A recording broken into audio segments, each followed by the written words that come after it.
Laba muna ako, guys. Laba muna ako ng lagay ng damit.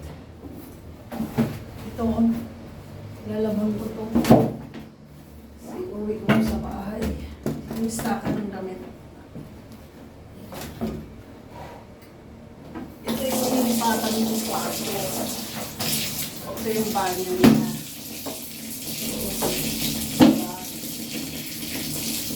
Dito ako nag-stay. Maglaba muna tayo.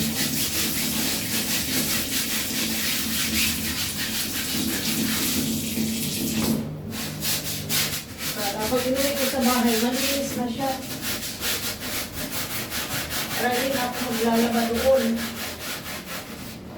Para hindi na ako maglaba doon, guys.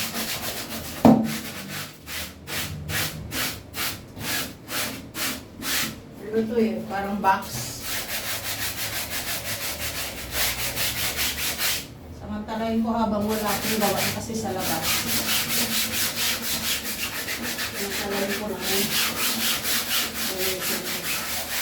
Ayan o. Malinis na siya. Hirap anuhin. Kailangan pala itayo. Yan guys, so ano ba? So mag-isip ng gagawin para exercise na rin kasi ito guys, di ba?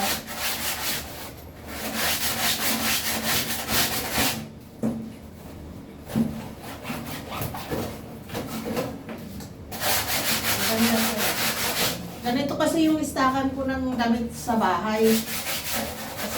Kasi di ba yung kwarto namin ni Adong nasa baba. Yung tamad na ako umakyat. Umakyat lang ako sa taas pag nagsasampay, nagtutuki. Na yung ano, bihira akong umakyat na yung kukuha ako ng damit. Kasi, siyempre nagkakaedad na, di ba?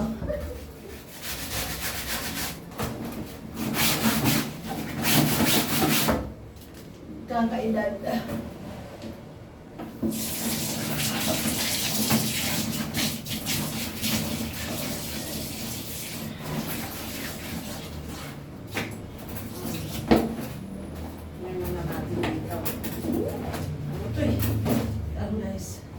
Ito yung guys sa loob oh. Ayan oh, may bahay.